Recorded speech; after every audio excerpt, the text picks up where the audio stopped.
मेरा आप सबसे सवाल ये है कि क्या दुनिया में सिर्फ उन्हीं चंद शख्सियात ने आकर ये ऐलान किया, ये कहा कि ए लोगों, मैं तुम्हारे रब की तरफ से भेजा हुआ हूं, यानी मैं रसूल हूं, जिनका जिक्र इस कुरान में मिलता है, या फिर इनके अलावा और भी लोग होंगे जिन्होंने ये ऐलान या दावा किया होगा? जी बिल्कुल, और भी होंगे, के नाम चंद के नाम हैं, यानी और भी होंगे। दूसरा सवाल यह है कि जिन जिन शख्सियात ने दुनिया में जब जब भी ऐसा ऐलान या ऐसा दावा किया, तो क्या उनको उन्हीं नताइज का सामना करना पड़ा, वही मंजिल मिली जो जिन नताइज का सामना उनको करना पड़ा जिनका कुरान में जिक्र है, और वो मंजिल मिली जिसका कुरान में जिक्र है? मिसाल के तौर पर एक मिसाल रखता हूं मैं आपके सामने। अगर नूह की बात ले ली जाए तो नूह आया, उसने आकर कहा कि मैं तुम्हारे रब का भेजा हुआ हूं। तो उसके बाद क्या हुआ कि उसको जमीन का वारिस बना दिया गया, उसे जमीन का यानी उसे इख्तिदार मिला। कुरान में जितने रसूलों का जिक्र है, कुरान में जितने रसूलों का जिक्र है, उनमें कोई एक भी ऐसा नहीं है जिसको इख्तिदार नहीं मिला। जमीन में इख्तिदार यानी जमीन का मालिक नहीं बनाया गया, बिल्कुल। और उस खित्ते का, जिस खित्ते के लिए उसने आकर ऐलान किया कि मैं इस एरिया के लोगों के लिए भेजा गया हूं। जी बिल्कुल, ठीक है जी। बिल्कुल। सवाल मेरा यह है कि क्या हर उस शख्स को इख्तिदार मिला जिसने भी रसूल होने का दावा किया, या फिर यह सिर्फ चंद कोई मिला, नसीब हुआ? जिनका जिक्र है कुरान में, हर एक चीज की तफसील है ना, जो जी, इवेंट्स हैं, तो जिनको मिला उनका लिख दिया। जिनको मिला उनका लिख दिया। जी जी। और जिनको नहीं मिला, तारीख के औराक में गुम हो गए। जानते हैं ये सवाल क्यों किया है? नहीं, आप ही बेहतर जानते। ये सवाल इसलिए किया है कि देखें, कोई भी उठकर रसूल होने का दावा, रसूल होने का ऐलान कर सकता है। कोई भी उठकर रसूल होने का ऐलान कर सकता है, रसूल होने का दावा, रसूल होने का ऐलान कर सकता है, लेकिन जो मंजिल है इस ऐलान की, इस ऐलान के बाद, क्या वो मिलने की गारंटी हर किसी को मिल सकती है? नहीं, हर किसी को नहीं मिल सकती, जब तक कि रब उसके पीछे नहीं।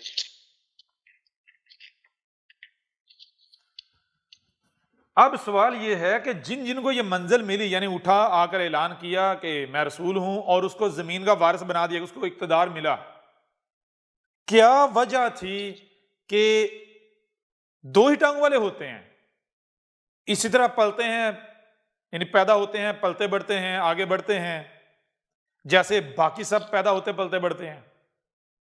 हालांकि जिनके बारे में कुरान कहता है जिन्होंने उठकर कहा हम रसूल है, उनको इख्तिदार मिला, वो सच्चे साबित हुए, वो तमाम की तमाम ऐसी शख्सियात थी जो उस वक्त के माशरे, अपने अपने वक्त के माशरे, सोसाइटी में सबसे कमजोर माशरे से उठे, सबसे कमजोर खानदान से उठे। जी जी जी जी बिल्कुल। सबसे नीचे से सफर किया। आखिर वो क्या वजह है कि जो भी दावा करते हैं उनमें से कुछ चंद एक उस दावे के बाद जमीन के मालिक बन जाते हैं, और दावा करने वाले बहुत सारे ऐसे हैं जो खुद निशानी इबरत बन जाते हैं, तारीख के औराक में गुम हो जाते हैं? जी जी। वजह क्या है? जी, जी उस्ताद जी। वजह क्या है? एक वजह तो उनमें बहुत सारे जो थे वो सब्र नहीं कर सके। जी, एक वजह तो ये है कि उनमें बहुत सारे थे जो सब्र नहीं कर सके, अपनी प्लानिंगों पे शुरू हो गए। दूसरा, उनमें बहुत सारे ऐसे होंगे जो यही अलकाव शैतान के रस्तों पे चल पड़े। नहीं, ये तो सारी बातें होगी, ये बातें अलग हैं। जी जी देखें, रब साथ देता है। रब क्या है? कायनात। जी जी।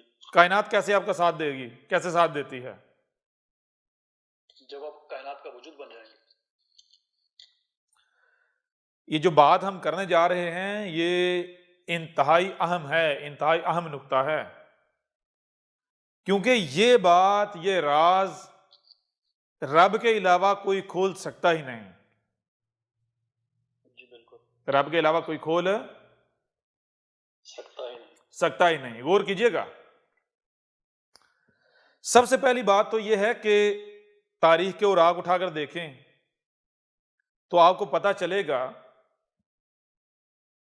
कि दुनिया में सिर्फ उतने ही अफराद, उतनी ही शख्सियात रसूल होने की दावेदार नहीं आई जिनका जिक्र कुरान में मिलता है, बल्कि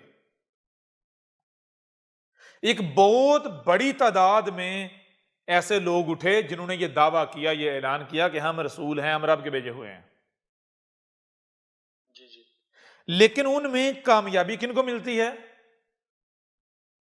चंद एक को, और बाकी सबको नाकामी का सामना करना पड़ता है। बाकी सबको नाकामी का सामना करना पड़ता है।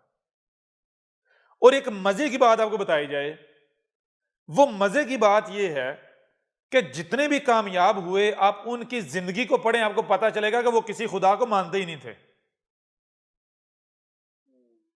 समझ आ नहीं आ रही? जी जी। वो किसी अल्लाह, गाड, खुदा, ईश्वर को, किसी ऐसी ताकत को, कुव्वत को मानते ही नहीं थे कि वो पीछे बैठ के हमारी मदद कर रही है। यानी वो क्या थे? जिन्हें आप कहते हैं मुल्हिद। जी जी। और वो सारे के सारे नाकाम हुए जिन्होंने आकर ये कहा कि हम उस खुदा के भेजे हुए हैं जिसने ये कायनात बनाई है, वो खुदा हमारे साथ है, वो हमारी मदद करेगा, वो हमें नाकाम नहीं होने देगा। जी जी। समझ आ रही है भी नहीं आ रही? जी बिल्कुल। यानी दो तरह के लोग आए रसूल होने के दावेदार। कितने तरह के? दो तरह के। एक वो जो कामयाब हुए और दूसरे वो जो नाकाम हुए। जो कामयाब हुए वो कौन थे? बहुत थोड़े। और जो नाकाम हुए वो अक्सरियत थी। जो कामयाब हुए वो ऐसे थे कि जो ये नहीं कहते थे कि मेरे पीछे मेरे खुदा, मेरे अल्लाह का हाथ है, मेरा अल्लाह मुझे रसवा नहीं करेगा, मेरा अल्लाह मुझे नाकाम नहीं करेगा, मेरे अल्लाह ने मुझसे ये वादा किया है, मेरे अल्लाह ने वो किया है, मेरा अल्लाह तुम्हें छोड़ेगा नहीं। जी जी बिल्कुल। वो कैसे थे? उनका कहना यह था कि ए लोगो, मैं तुमसे तुम्हारा रब कलाम कर रहा हूं, मैं तुमसे तुम्हारा रब कलाम कर रहा हूं। रब कलाम कर रहा हूं। समझ आ रही भी नहीं आ रही? जी बिल्कुल। वो जो कामयाब हुए उन्होंने किसी का सहारा नहीं लिया। उन्होंने ये नहीं कहा कि ए लोगो डरो मुझसे। क्यों? क्योंकि मेरे पीछे रब है, मेरे पीछे अल्लाह मियां है। नहीं हो रहा? जी बिल्कुल जबरदस्त। उन्होंने क्या कहा? तुम मेरा मुकाबला नहीं कर सकते,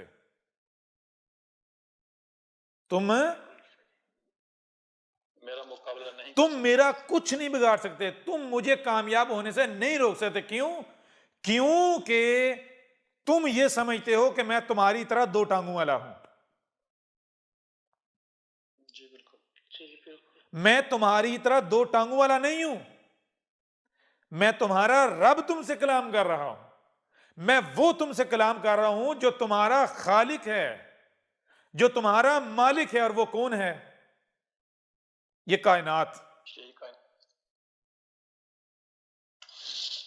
जितने भी कामयाब हुए उन्होंने आकर खुदाओं के ऊपर कुल्हाड़े चलाए। मिसाल के तौर पर इब्राहिम की मिसाल ही, उससे बेहतर मिसाल सामने आती ही नहीं कोई, इस वजह से इब्राहिम की मिसाल दी जाती है। जी बिल्कुल। वो जो सोसाइटी थी, वो जो माशरा था, उस माशरे ने जो बुत बनाए हुए थे, एक जो सबसे बड़ा है खुदा है, बाकी जो है वो खुदा के मुकर्रबीन हैं, उनकी सिफारिशें होती हैं। उनकी सिफारिश के बगैर कामयाब नहीं हो सकता बंदा। पूरे माशरे में किसी के अंदर यह हिम्मत और जुर्रत नहीं थी कि अकेले में अपने घर के अंदर, कमरे के अंदर अकेले में बैठ के उन बुतों के खिलाफ कुछ सोच भी सके। समझ आ रही नहीं आ रही? क्यों? कि वो जो अल्लाह है, जो खुदा है, वो नहीं छोड़ेगा, वो सुन रहा है। समझ आ रही भी नहीं आ रही? जी जी बिल्कुल आ रही। जी जी इतना डरते थे। और इब्राहिम ने क्या किया? इब्राहिम ने आकर उन बुतों को पाश पाश कर दिया और कुल्हाड़ा जो है वो सबसे बड़े के कंधे पे रख दिया।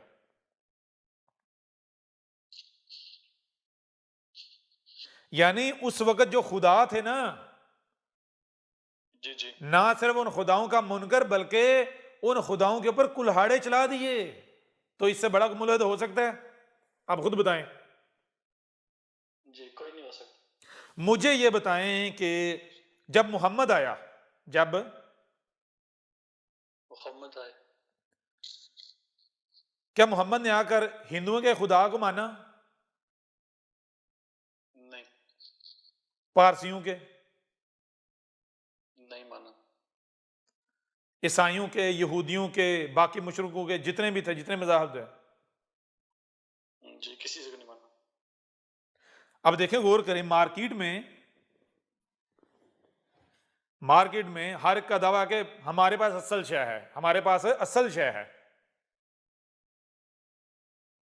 अगर आप उस मार्केट में एक नई शय लेकर आकर कहते हो कि असल ये है, तो इसका मतलब कि आप क्या कह रहे हो? कि बाकी जितने भी हैं 2 नंबर माल लेके बैठे हुए हैं, नकली है। नकली हैं। इसके लिए आपको जबान से कहने की जरूरत है कि बाकी सारे नकली हैं? नहीं जी। अगर मोहम्मद ये आपने अपने अमल से। अगर मोहम्मद किसी खुदा को मानने वाला होता, किसी ईश्वर गाड को मानने वाला होता, वो खुदा, वो ईश्वर, वो गाड जो उस वक्त माशरे में पाया जाता था, मजहब में पाया जाता था, अगर मानने वाला होता, तो वो अपना निजाम, अपनी दावत, अपना मंशूर पेश करता, जी अपना मिशन लॉन्च करता। बिल्कुल नहीं, जी, बिल्कुल नहीं। वो किसी भी दुकान से जाकर खरीद लेता। किसी भी दुकान से जाकर खरीद लेता। ऐसे ही है ना? जी जी बात करने का मकसद ये है कि जितने भी ऐसे आए जो कि ना सिर्फ रसूल होने के दावेदार थे, बल्कि वो कामयाब हुए, वो कौन थे? वो सारे के सारे मुल्हिद थे। और वो वाले मुल्हिद नहीं जो आज आपको पता दुनिया में कोई एक तबका था जो कहते हैं हम मुल्हिद हैं, जी जी हालांकि मुल्हिद नहीं है।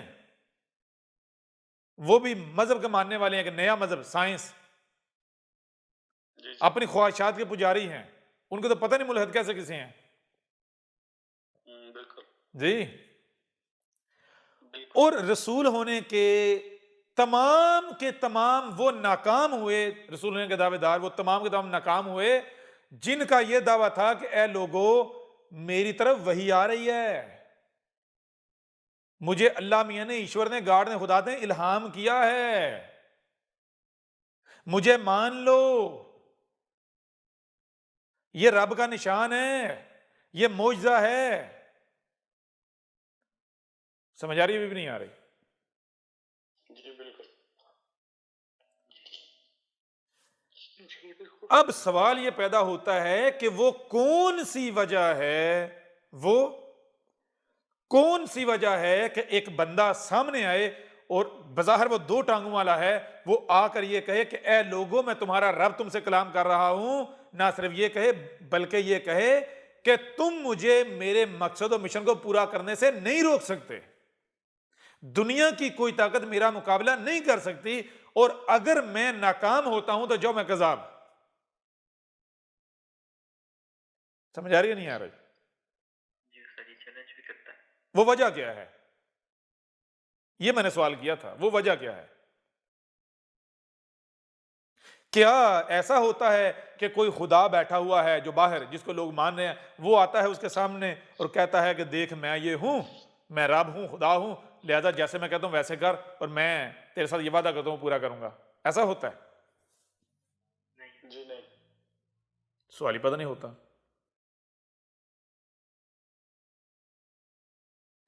अगर ऐसा मुमकिन हो तो मुझे ये बताएं, दुनिया में कितने हैं जो या रब या रब या अल्लाह या अल्लाह या ईश्वर करने वाले हैं?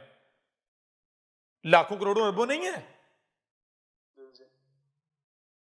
तो अक्सरियत के लिए यह काम करना, इक़्तिदार हासिल करना आसान है या एक आधे फर्द के लिए? अक्सरियत के लिए। अक्सरियत ताकत में होती है। जी जी। तो अगर ऐसा कोई होता या है तो इतने यारब कर रहे हैं, उनके सर पर हाथ रख दे, उनके सामने आ रहे, चलो भाई करो जी। हालांकि मजे की बात यह है, गौर कीजिएगा, अगर चंद लाख अफराद दुनिया में इकट्ठे हो जाएं और वो ये तय कर लें उन्हें पूरी दुनिया पर कब्जा करना है, उनको दुनिया को ताकत नहीं रोक सकती, इसके बावजूद वो नहीं कर पाते। क्यों? क्योंकि वो खुदा, अल्लाह, ईश्वर के नाम पर खड़े होते हैं। अब अगर कोई अल्लाह, खुदा, गॉड, ईश्वर के नाम पर खड़ा हो और अपने मंसूबे में कामयाब हो जाए, तो इसका मतलब यह है कि वाकईतन उसके पीछे ऐसी कुव्वत है। बिल्कुल। समझ आ नहीं आ रही? जी जी। ऐसी कुव्वत है। वो कामयाब क्यों नहीं होते? क्योंकि ऐसी कुव्वत है ही नहीं। बिल्कुल। समझ आ नहीं आ रही? आज तक अब दुनिया में कोई एक भी ऐसा ग्रोह नहीं बता सकते कि जो मजहबी हो, खुदा, गॉड, ईश्वर का नाम लेने वाला हो और उसे इख्तिदार मिल गया हो। आप एक भी साबित नहीं कर सकते। बिल्कुल। क्यों? क्योंकि ऐसी कोई ताकत, पावर है ही नहीं। जिनको भी इख्तिदार मिला है उन्होंने खुद जद्दोजहद की, खुद कोशिश की तो उनको मिला, अपनी ताकत, अपने इल्म का इस्तेमाल करके। जो इल्म उनके पास था उस इल्म की बुनियाद पर चलाकियां करके, दुश्मनों को धोखा देके, जो कुछ भी करके, चालें चल के। बिल्कुल। ठीक है जी, साथ ताकत का इस्तेमाल करके। जी जी। तो अगर ऐसा कोई होता तो उसके लिए तो अक्सरियत जो है, उसको तो अक्सरियत बेहतर थी उसके लिए, उसका काम अक्सरियत बड़ी आसानी से कर सकती थी या कर सकती है। अक्सरियत ऑलरेडी या अल्लाह या अल्लाह या रब कर रही होती और कर रही है, तो क्यों नहीं अक्सरियत कामयाब होती? क्योंकि ऐसे किसी रब, खुदा, ईश्वर, गॉड का वजूद है ही नहीं। वजूद किसका है? जरा गौर कीजिएगा, इस कायनात का, इस कायनात के अलावा और कुछ है ही नहीं। आपको सुनने देखने की जो सुनाई और दिखाई देता है उसे समझने की सलाहियतें दी गई हैं। जब आप इन सलाहियतों का इस्तेमाल करोगे आपके ऊपर यह बात रोज़े रोशन की तरह अयां हो जाएगी। खालक, खलक, मखलूक ये आपके मुशाहिदात हैं। दाएं बाएं, आगे पीछे, ऊपर नीचे, ये सब आपके मुशाहिदात हैं। हकीकत में इनकी एग्जिस्टेंस नहीं है। एग्जिस्टेंस किसकी है? एक ही वजूद है, ये कायनात, और कुछ है ही नहीं। लंबा चौड़ा, मोटा पतला, गोल, ये सब आपके मुशाहिदात हैं, हकीकत में इनका वजूद नहीं है। मिसाल के तौर पर एक वक्त था, इंसान देखता था कि ये जमीन जो है या इधर पीछे देखता था, वहां से शुरू हो रही और वो वहां जाके खत्म हो रही है। इसको लगता था कि हर शय जो है उसकी एक शुरू है, एक उसका आखिर है, एक इब्तिदा, एक आखिर, यानी किनारा है। इंसान का यह मुशाहिदा था, वो इसे हकीकत समझता था। लेकिन जैसे तो वक्त आगे बढ़ा और क्या पता चला, जमीन पर जब सफर किया तो जहां से सफर किया था एन उसी मुकाम पर आ खड़ा हुआ। पता चला किनारा तो होता ही कोई नहीं, किनारा तो है ही कोई नहीं। गो के वही है, किनारा साबित हुआ? बिल्कुल नहीं। किनारा कहां गया जी? वो तब तक ही था जब तक मुशाहिदा नहीं था पूरा। किनारे का अपना कोई वजूद नहीं, किनारा इंसान का मुशाहिदा है। समझ आ रही है? अभी भी नहीं आ रही? बिल्कुल। जी जी बिल्कुल। हर चीज सर्कल में है। हर चीज सर्कल में है। आप इस कायनात में, आप जहां खड़े हो ना, आप किसी भी डायरेक्शन में रुख कर लो, किसी भी तरफ रुख कर लो, किसी भी तरफ। सबसे पहली बात, अनलिमिटेड डायरेक्शन बनेगी, अनलिमिटेड डायरेक्शंस बनेगी। कितनी? अनलिमिटेड। अनलिमिटेड। आप डायरेक्शन जो है उनकी लिमिट तय नहीं कर सकते। आप दुनिया का बड़े से बड़ा कंप्यूटर ले आओ, दुनिया का बड़े से बड़ा कंप्यूटर, तो आप क्या करो, आप एक गेंद उसके सामने रखो तो उसे कहे इस गेंद की डायरेक्शन निकाल के दिखा कितनी है, कैलकुलेट करके दिखा दे, वो नहीं करके दिखा सकेगा। एक जो टेनिस बॉल होती है ना, टेनिस बॉल, वो टेनिस बॉल कंप्यूटर के सामने रख दो, जदीद से जदीद कंप्यूटर बना लो, ठीक है ना, और आप उस कंप्यूटर की मदद से वो जो टेनिस बॉल है, एक गेंद है, उसकी डायरेक्शंस कैलकुलेट करके दिखा दो, आप नहीं कर पाओगे। जी बिल्कुल। समझ आ रही है? नहीं आ रही? लाम उतना ही, अनलिमिटेड, कोई लिमिट नहीं। बिल्कुल ऐसे ही आप कायनात में सबसे पहले डायरेक्शन जो है वो अनलिमिटेड है, कोई लिमिट ही नहीं है। नंबर 2, आप जिस डायरेक्शन में रुख करके सफर करोगे बिल्लाहर आप उसी अपने आप को उसी नुक्ते पर पाओगे जहां से अपना सफर शुरू किया था। वाज़ेह हो रहा नहीं हो रहा? जी बिल्कुल। यानी एक ही वजूद है। क्या है? एक ही वजूद, और कुछ है ही नहीं, और कुछ है ही नहीं, है ही नहीं। अब गौर कीजिएगा, अब थोड़ा सा आगे बढ़ें। आज मौजूदा दौर में, पहले हो सकता है ये बात की जाती, लोग ना मानते, लेकिन आज दुनिया का कोई शख्स इस बात से इनकार नहीं कर सकता। वो क्या है? आप गूगल में जाए, जाके सर्च करें बटरफ्लाई इफेक्ट। जी जी। जो फिजिस्ट हैं, मैथमेटिशियन हैं, वो यानी आसमान ज़मीन तहकीकात करते करते करते करते इस नतीजे पर पहुंचे हैं। उन्होंने, वो कहते हैं ये जो कायनात है ना, ये जो कायनात है, ये इतनी पेचीदा है, इतनी पेचीदा है, इतनी पेचीदा है कि कोई तसव्वुर भी नहीं कर सकता। ये इतनी पेचीदा है कि एक तितली जो है, एक तितली, जी जी, वो अगर पर हिलाती है, ऐसे करती है तितली, पर हिलाती है, ऊपर या नीचे करती है, सिर्फ एक बार पर को ऐसे करती है, इतनी सी हरकत से जमीन पर इतना बड़ा तूफान लाया जा सकता है कि जो जमीन तबाह करके रख दे, सिर्फ इतनी हरकत से। बिल्कुल। ये कायनात इतनी पेचीदा है। इसको क्या कहते हैं? Butterfly effect. मतलब क्या है?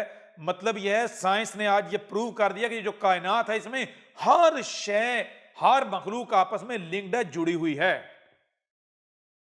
जी जी, तसलसल है, और कहीं पर भी एक राई बराबर अमल दुनिया में एक बहुत बड़े तूफान का बायस बन सकता है। एक छोटा सा अमल और एक बहुत बड़ा अमल, जिसको आप बहुत बड़ा समझते हैं, हो सकता है कि उसकी आसमानों में जो मिजान है, जो तवाज़न है, इसमें कोई वैल्यू ना हो। समझ आ रही भी नहीं आ रही? जी जी बिल्कुल। अब आपको बताते हैं कि वो जितने कामयाब हुए क्यों हुए। दुनिया में देखें, गौर करें, जो भी लोग इख्तिदार हासिल करने की कोशिश करते हैं, तो इख्तिदार उनको कैसे मिलता है? किसी को भी प्यार से मिला? जी नहीं। इख्तिदार दुनिया में जब जब जिसको मिला है, हथियार से मिला है। किससे मिला? हथियार से। हथियार से मिला। ऐसे है या नहीं? जी बिल्कुल। और जो शख्सियात कामयाब हुई, यानी जिन्हें रसूलों ने का दावा किया, और वो कामयाब हुई अपने मकसद में दुनिया की कोई ताकत उनका मुकाबला नहीं कर पाई। उनके पास जानते हैं कौन सा हथियार था? Butterfly effect. जी, उनके पास था उनके पास जो हथियार था वो था बटरफ्लाई इफेक्ट। यानी कायनात के बारे में वो इल्म की उस स्टेज पर पहुंच जाते हैं, कि वो अपने घर में, अपने घर के कमरे में अपने घर वालों या दोस्तों के दरमियान बैठे हुए एक ऐसी हरकत से पूरी दुनिया पलट सकते हैं कि जो हरकत किसी को महसूस भी नहीं होगी। जी जी, समझ आ रही है नहीं आ रही? बिल्कुल जो हरकत किसी को महसूस भी नहीं होगी। अब यहां से आपको एक और चीज समझ आएगी, वो क्या? औलिया अल्लाह के बारे में।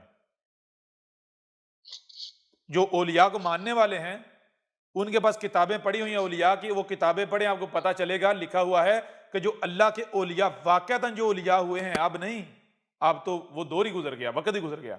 जो अल्लाह के औलिया हुए हैं वो इतने पहुंचे रब के इतने मुकर्रबीन थे, इतने करीब थे कि वो अपनी नजर से दुनिया को पलटने की सलाहियत रखते थे। समझ आ रही है नहीं आ रही? बिल्कुल नहीं, बिल्कुल अब वो लोग जो खुद को पढ़े लिखे कहलवाते हैं लेकिन दुनिया के सबसे बड़े जाहिल हैं, वो कहते हैं ये कहानियां हैं। बिल्कुल। वो क्या कहते हैं? जी, ये कहानियां हैं। ऐसा हो ही नहीं सकता कि एक बंदा जो है वो कहीं एक जगह पर बैठ के दुनिया में कोई तब्दीली ला सके, या कोई किसी डूबते को बचा सके, या कहीं कुछ कर सके। जी बिल्कुल, जी बिल्कुल। अब थोड़ा आगे बढ़ें, गौर कीजिएगा, ये जो बटरफ्लाई इफेक्ट, ये जो इल्म है ना, ये किसको मिलता है? ये किसके पास होता है? अब आपने जिन जिन के जो जवाब दे सकते हैं उन्होंने आगे से जवाब देने की तरफ शोर है, उन्होंने जवाब नहीं देना। पका हुआ एक पका हुआ आम जो है, पीले रंग का पका हुआ बेहतरीन आम, वो आप खाते हैं। इमेजिन करें आपने अभी आम खाया है। जी जी, मुझे जवाब दें इसका जायका क्या है? मीठा। याद रखिएगा, जायका क्या है? मीठा। चलें, अब आपने आम के बाद आपने एक पका हुआ सेब खाया है, उसका भी मीठा। क्या जायका है उसका? मीठा। चलें, अब सेब खाने के बाद आपने क्या किया है? आपने एक पका हुआ केला खाया है, क्या जायका है उसका? वो भी मीठा।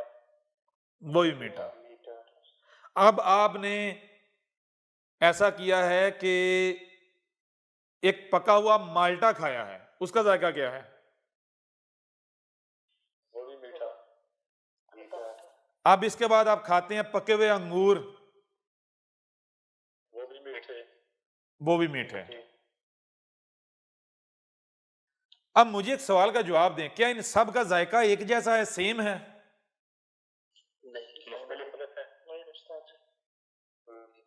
चलें, अब मुझे बताएं कि सेब और आम के जायके में फर्क क्या है? केले और सेब के जायके में फर्क क्या है? इन सब के जायकों में आपस में फर्क क्या है? मुझे आपने अल्फाज में बताना है। बता सकते हैं? दुनिया की किसी जुबान में बताना है, बता सकते हैं? इंसानों की जुबानों में? अल्फाज नहीं है जी जैसे अल्फाज ही नहीं है, बयान कर सकते हैं। जी, दुनिया की किसी जुबान में पड़ेगा, बयान कर सकते हैं। दुनिया की कोई जुबान है ऐसी जो जायके का, जो जायकों का फर्क है, जो डिफरेंस है, वो बयान कर सके? जी, कोई जुबान नहीं। कैसे पता चलेगा फर्क क्या है इनके जायकों में? खाकर। यानी सेब खुद बताएगा कि मेरा जायका क्या है, मेरे और आम के जायके में फर्क क्या है, आम खुद बताएगा। जब तक कि आप आम खा नहीं लेते, आप सेब खा नहीं लेते, ऐसा ही है। अब एक सवाल मेरा और है, आपने जो सेब खाया बिलफर्ज, उसका रंग क्या है, बता सकते हैं या नहीं? जी उस्ताद। बता सकते, अल्फाज हैं या नहीं? जी जी रंग क्या है बता सकते हैं? किस दरख्त से आया ये भी बता सकते हैं? सेब का साइज क्या है, आम का साइज क्या है ये भी बता सकते हैं। ऐसा ही है ना? जी जी वजन कितना है, लंबाई कितनी है, चौड़ाई कितनी है, सारा बता सकते हैं ना? जी बिल्कुल लेकिन जायका नहीं बता सकते। बता सकते हैं? नहीं बता सकता। अब गौर कीजिएगा, आपके सामने क्या आएगा, आपको बताए एक कानून है। वो कानून क्या है? हर शय से उसका जोड़ा, हर शय से उसका जोड़ा जोड़ा, जोड़ा हर शय से उसका जोड़ा जोड़ा। जोड़ा। अब आप देखते हैं कि जाहिर भी है और बातिन भी है, यानी सेब, आम, केला, माल्टा, ये चीजें सामने रखे तो इनका क्या, एक है जाहिर और एक है बातिन। एक है जाहिर और एक है बातिन। जाहिर तो सबको सामने, सबके सामने है, इन आंखों से देखा जा सकता है, इन कानों से सुना जा सकता है, इस दिमाग से समझा जा सकता है, ऐसा ही है। जी जी और जो बातिन है, जो बातिन है वो आगे दो हिस्सों में तकसीम है। वो दो हिस्सों में तकसीम। आगे दो हिस्सों में तकसीम है। एक बातिन वो है कि जब उस तक आप रसाई हासिल कर लेते हैं, जान लेते हैं अंदर से वो कैसा है, रंग क्या है, ये वो। लेकिन बातिन का भी जो उससे जोड़ा है वो क्या, एक है उसका जायका। वो आप दुनिया की किसी जुबान में बयान नहीं कर सकते, कोई अल्फाज नहीं है आपके पास। इल्म की कितनी स्टेजेस हो गई? दो तीन। तो इल्म की कितनी स्टेजेस हो गई? तीन। इल्म के तीन मदारज आपके सामने आएंगे, तीन दर्जे। जी जी कितने? तीन दर्जे। पहला दर्जा जाहिर, जो आपको अपनी इन कानों से सुनाई दे रहा है, आंखों से दिखाई दे रहा है। दूसरा दर्जा बातिन। कौन सा बातिन? वो बातिन जिसको आप सुन, देख सकते हैं और समझ भी सकते हैं। तीसरा दर्जा वो बातिन है जिसको आप ना सुन सकते हैं इन कानों से, ना इन आंखों से देख सकते हैं, और ना ही आप किसी को बता सकते हैं, ना कोई आपको बता सकता है। बिल्कुल। कब तक? जब तक कि आप खुद वहां पहुंच नहीं जाते, आप मुशाहिदा नहीं कर लेते। और वो मुशाहिदा कैसे होगा? वो इन आंखों और कानों से नहीं होगा। जैसे जायका आप इन कानों आंखों से देख सकते हैं, नहीं। समझ आ रही है नहीं आ रही? जी जबरदस्त, दिल की आंखों से। अब ये जो इल्म की तीसरी स्टेज है ना, जैसे आपको बताया कि ये जायका, इस तरह कायनात के बारे में एक इल्म वो है जो इल्म जब तक आप वो बनोगे नहीं ना, वो आप हासिल नहीं कर सकते। और जो स्टेज पर पहुंच जाता है, जो स्टेज पर पहुंच जाता है, वो भी किसी को नहीं बता सकता जो उससे नीचे है। कब तक? कब तक? जब तक कि जो चाहता है ना मुझे बताया जाए। एक ही तरीका है भाई, आम का जायका क्या है, आम और सेब के जायके में फर्क क्या है? एक ही तरीका है कि आप वो खाओ। समझा रही भी नहीं आ रही? जी जी कायनात के बारे में गौर की, अब जरा गौर कीजिए। कायनात जो है ना,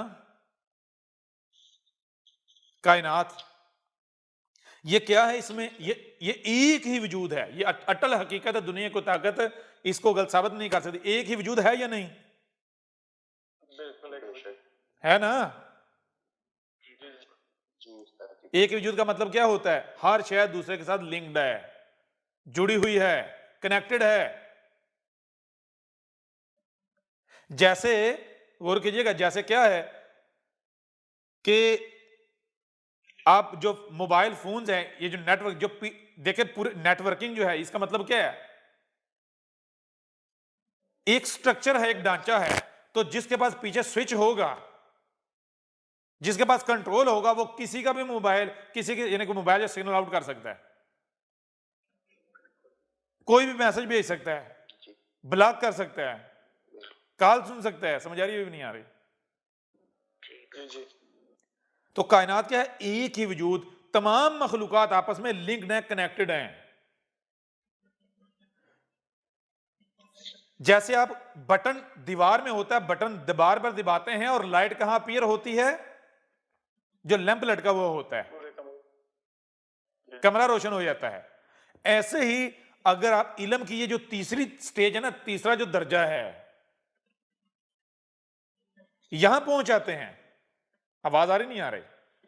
जी जी जी यहां पहुंच आते हैं तो फिर ये पूरी की पूरी कायनात पता क्या हो जाती है?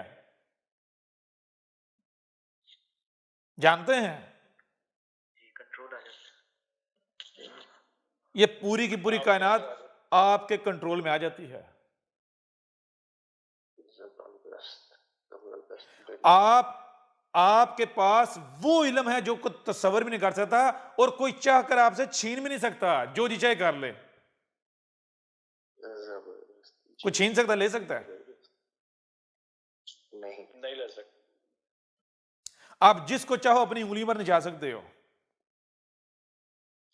बेशक समझ आ रही है भी नहीं आ रही? बेहतरीन जी। जबरदस्त अब जब आपके पास ये इल्म है, आप इस अब आपको समझ आएगी कि वो जितने भी थे वो क्यों मुल्हिद थे और क्यों कामयाब हुए। क्योंकि कायनात के बारे में ये जो इल्म है ना, ये कायनात की अपनी प्रॉपर्टी है, ये रब की प्रॉपर्टी है, ये अपने अलावा किसी को नहीं देता, जबरदस्त इजाजत नहीं देने की, खुद भी नहीं दे सकता। समझ आ रही है भी नहीं आ रही?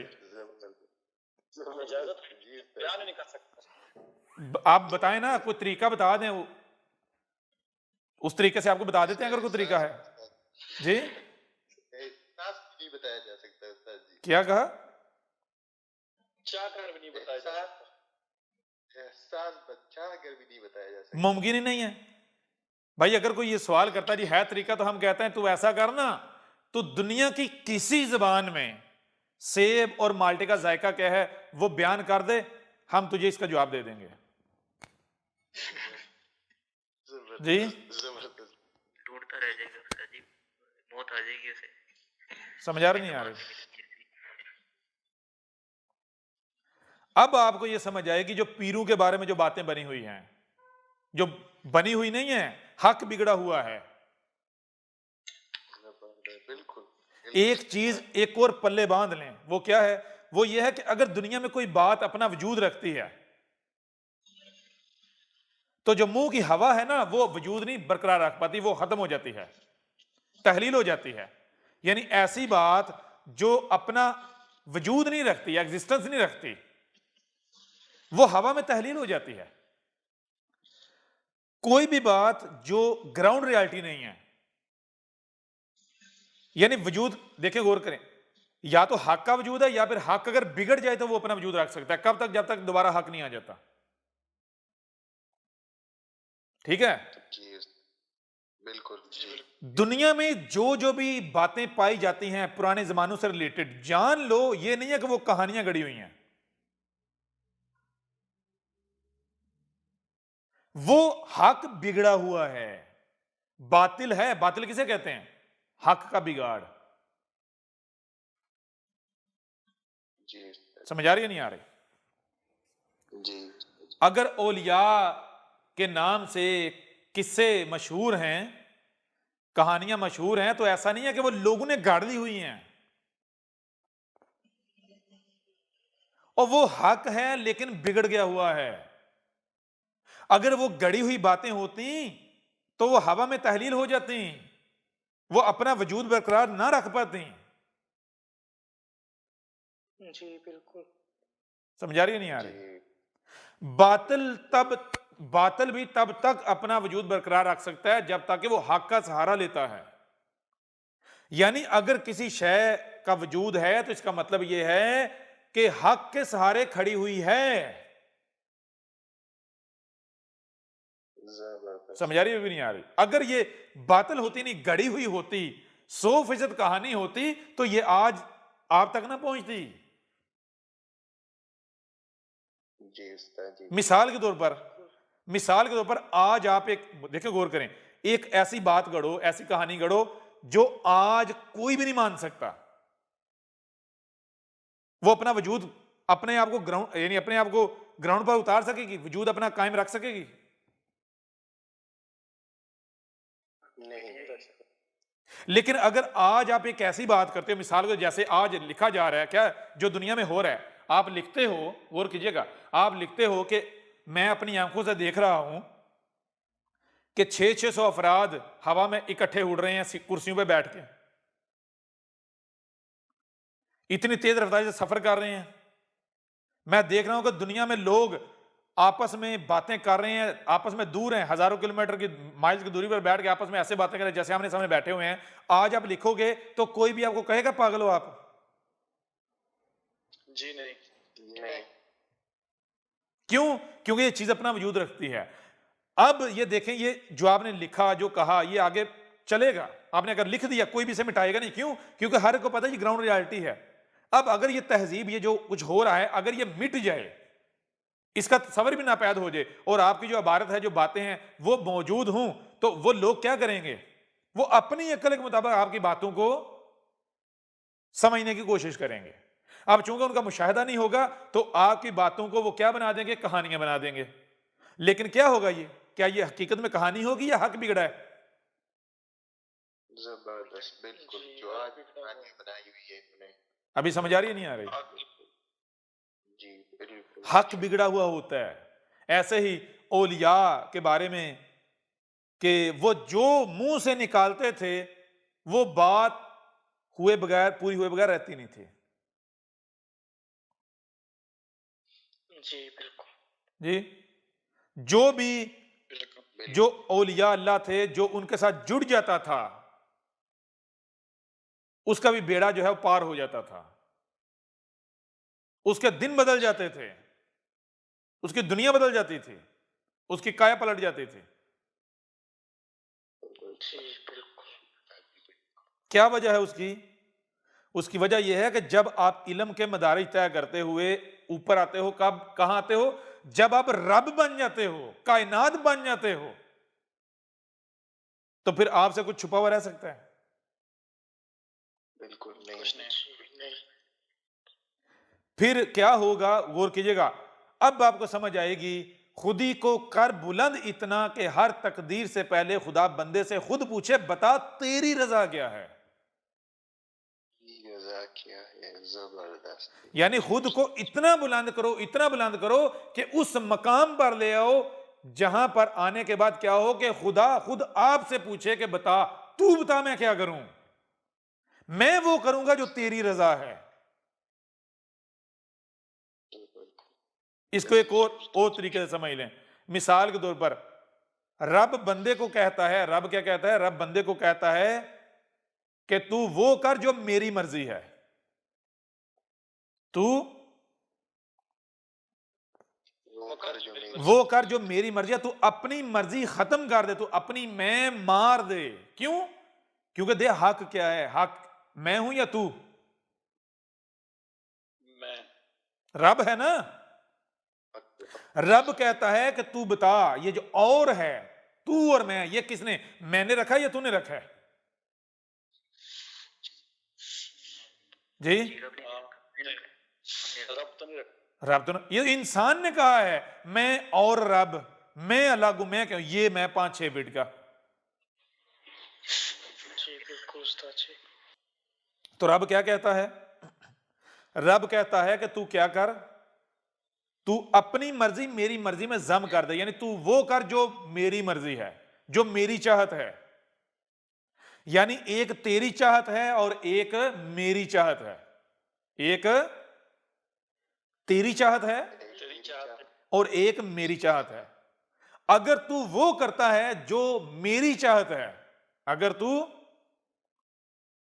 वो करता है जो मेरी चाहत है, तो फिर मैं वो करूंगा जो तेरी चाहत है। जबरदस्त। समझ आ रही है भी नहीं आ रही? रब कहता है बंदे को कि ए बंदे, एक तेरी चाहत है और एक मेरी चाहत है। अगर तू वो करे जो मेरी चाहत है तो फिर मैं वो करूंगा जो तेरी चाहत है। मतलब क्या है? तो मैं बन जाएगा, मैं तो मैं बन जाएगा। मान दे, हम बन जा। हाँ, अपनी मैं मार दे, अपनी मर्जी खत्म कर दे, अपने यानी जो मैं है ये खत्म कर दे। एक वजूद जो वजूद है, जो हक है, हक का ऐलान कर अपने अमल से। जिस दिन तूने हक को तस्लीम कर लिया, मुझे तस्लीम कर लिया, यानी तूने साबित कर दिया कि तेरा कोई वजूद नहीं, वजूद है तो रब का है। यानी जिस दिन तेरा सुनना, चलना, उठना, बैठना, खाना, पीना, सब का सब रब का हो गया, तो उस दिन क्या होगा? उस दिन वही उसके बाद वही होगा जो तू चाहेगा। समझ आ रही नहीं आ रही? जी आपने पहले ये अपने अमल से साबित करना है कि आपका कोई वजूद नहीं, वजूद रब का है। मैं क्या हूं? मैं रब हूं, एक ही वजूद है। आपने अपने अमल से साबित करना। कैसे जी? खाना है तो किसके लिए? रब के लिए। पीना है तो किसके लिए? रब के लिए। सांस भी लेनी है तो किसके लिए? रब। रब क्या है? कायनात। तो जब आप अपने अमल से खुद को कायनात, इसका वजूद साबित करोगे तो फिर बदले में आपको बदला क्या मिलेगा? यही कुरान में कहा गया है। हर रसूल अगर क्या कहता है? रसूल अगर कहता है कि ए गधे के बच्चों, मुझे तुमसे कोई अजर नहीं चाहिए। क्यों? क्योंकि जो मैं जिम्मेदारी अदा कर रहा हूं, इसका अजर तुम में से कोई मुझे दे ही नहीं सकता। क्यों? इसका अजर अल्लाह खुद है। रब खुद है। जबरदस्त। समझ आ रही नहीं आ रही? जी उस्ताद बिल्कुल। तो जब आप अपनी मैं मारते हो, अपने आप को रब की मैं में जम करते हो, अपने आप को रब में जम करते हो और खत्म कर देते हो, तो पीछे कौन रह गया? और तो हो ही खत्म गया, कौन रह गया? रब। तो फिर आपकी चाहत किसकी चाहत? रब की चाहत। तो आप मुझे ये बताएं, फिर रब से क्या छुपा है? रब से आम को नहीं पता कि उसका जायका क्या है, उसके अंदर क्या है? आम को नहीं पता, सेब को नहीं पता। और जो मुझे ये बताएं, आम जो दूसरों को बता रहा है कि मेरे अंदर ये है, क्या उसे खुद नहीं पता होगा? बिल्कुल पता होगा। समझ आ रही है नहीं आ रही? जबरदस्त। जी। तो ये जब आप इस स्टेज पर आ जाते हो तो फिर क्या होता है? फिर रब ही रब है। फिर दुनिया को नजर आने वालों को क्या नजर आता है? ये 5-6 फीट का 2 टांगों वाला है, हमारी तरह खाता फिरता चलता फिरता, ये वो जी, बीवी बच्चे रिश्तेदार रिश्ते नाते। लेकिन उन गधे के बच्चों को ये नहीं पता कि ये इनके जैसा नहीं है। हाँ, बाजार देखेंगे इनके जैसा है, लेकिन हकीकत क्या है? ये चलती फिरती का चलता फिरता रब है। इसके साथ दुश्मनी रब के साथ, तो आपको पता ही नहीं चलेगा आपको कहां कहां से पकड़ा जाएगा। आप समझोगे कि भाई कोई केस हो गया, मैंने तो उसके साथ पंगा लिया है, मैंने तो उसके साथ पंगा लिया है, ये वजह बन गई, वो वजह बन गई, लेकिन होगा क्या? बटरफ्लाई इफेक्ट होगा। समझ आ रही नहीं आ रही? ये वो वजह है जिस वजह से जो भी सच्चा आया वो नाकाम नहीं हुआ। क्यों नाकाम नहीं हुआ? और क्योंकि भाई जब आप इस स्टेज पर आ जाते हो, फिर वही बात, जो भी सच्चा है उसने आकर चंदे नहीं मांगे। क्यों नहीं मांगे? क्या रब चंदे मांगेगा? क्या रब ये कहेगा कि तुम चंदे दो, फंड दो, मेरी मदद करो, मेरे साथ जुड़ो, मैं तुम्हारे बगैर कुछ कर नहीं सकता? वो ये कहेगा कि मेरे साथ जुड़ो, जब मेरी जमात की इतनी तादाद हो जाएगी फिर हमारा दुनिया में इक़्तिदार कायम होगा? ये कहेगा वो तो अलग नहीं है, अलग नहीं है जी। आ रही समझ या नहीं आ रही? ये वजह है कि नूह को दुनिया की कोई ताकत नाकाम नहीं कर सकी, कोई मुकाबला नहीं कर पाया। पहली चीज यानी कि आप क्या हो? आप चलते फिरते रब हो। आपके अंदर क्या चलेगा? कोई आपके खिलाफ कोई प्लानिंग कर रहा है ना, वो आपको पता होगा। और आप इस तरह उसे निशानी इबरत बनाओगे, वो सोच भी नहीं सकता। वो समझेगा कि वो आपके साथ दुश्मनी कर रहा, कामयाब हो रहा है, लेकिन नतीजा क्या निकलेगा? हर तरह से पकड़ा जाएगा। समझ आ रही नहीं आ रही? अगर आया है सिर्फ अरब के लिए, अगर आया है सिर्फ अरब के लिए, तो वो उस खित्ते में अपना झंडा ना गाड़ पाए, कैसे मुमकिन है? अब अगर आया है खित्ता अरब के लिए, आकर कहता मैं अरब के लिए आया हूं, तो कोई उसको अरब का मालिक बनने से रोक सके? को रब ला शरीक है ना, रब आ जाए और शरीक उसका बरकरार रह पाए, कैसे मुमकिन है? अब मैं आपसे सवाल करता हूं, मुझे आप ये बताएं कि अगर आए अरब के लिए, अगर आए अरब के लिए और उसका शरीक उस खित्ते में बरकरार रहे, कैसे मुमकिन है? मुमकिन ही नहीं। दुनिया की कोई ताकत उसे कामयाब होने से रोक सके, कैसे मुमकिन है? लेकिन एक चीज जहन में रखनी है, वो क्या? हक है। हक क्या है? दबाव का नाम नहीं है, जोर जबरदस्ती का नाम नहीं है, धोखे फ्रॉड चालाकी का नाम नहीं है, ठीक है ना? जी हक क्या है? जो भी काम, अल अजीजुल हकीम है, अल अजीजुल अलीम हकीम है, जो भी काम किया जाए पूरे इल्म और हिकमा के साथ किया जाए, ना कि छू मंत्र करके किया जाए या ऐसे किया जाए कि लोग दबाव का शिकार हो जाएं। उसको अगर माने दबाव की वजह से माने नहीं, अगर को माने तो हक होने की वजह से माने, ठीक है? और फिर जब ना माने फिर उनको मनवा के दिखाए, उनको कहे कि लो अब इनकार करके दिखाओ। क्यों? क्योंकि रसूल के पास वो हथियार होता है जो हथियार चाह कर भी कोई हासिल नहीं कर सकता। कौन सा हथियार है? Butterfly effect. भाई जब आपके पास वही वो कायनात आप खुद हो, तो आपको पता है मैंने कौन सी हरकत करनी है, कौन सी बात करनी है, उससे क्या नतीजे निकलने हैं। आपको देखे ना, गौर करें, गौर कीजिएगा। एक महल है, एक महल है, उस महल में बिजली की बड़ी कॉम्प्लिकेटेड पेचीदा तरीन वायरिंग है, लाइटें लगी हुई हैं, बटन लगे हुए हैं। किसको पता होगा किस बटन से कौन सी लाइट ऑन होती है? माल के मालिक को। ऐसे ही है ना? मालिक के मुक्का। और जिसको उस मकान के बारे में पता ही नहीं। अगर मुझे ये बताएं, अगर आपने मकान के कमरों में बंदूकें भी फिट की हुई हैं, छुपा कर रखी हुई हैं, और बटन अपने पास रखे हुए हैं, और बंदूकें वो असला ऐसा है कि वो कोड यानी उनके कोड्स हैं समझ आ नहीं आ रही, या वो आपके जिस्म की हरकत हैं, आपने पूरे देखें, आपने पूरी इमारत के अंदर सेंसर्स लगाए हुए हैं। ऐसा निजाम आपने बनाया हुआ है कि वो आप पूरी इमारत को कैसे, पूरी इमारत की एनवायरनमेंट को कैसे कंट्रोल करते हैं? अपने जिस्म की हरकत से। आप इमारत के अंदर जहां कहीं भी हो, वो सेंसर्स आपको पहचानते हैं और आपकी जिस्म की हरकत क्या हैं उनके लिए अहकामात हैं। तो आप कोई भी हरकत करते हो तो नतीजा क्या निकलेगा, उसके मुताबिक अमल होगा या नहीं होगा इमारत के अंदर?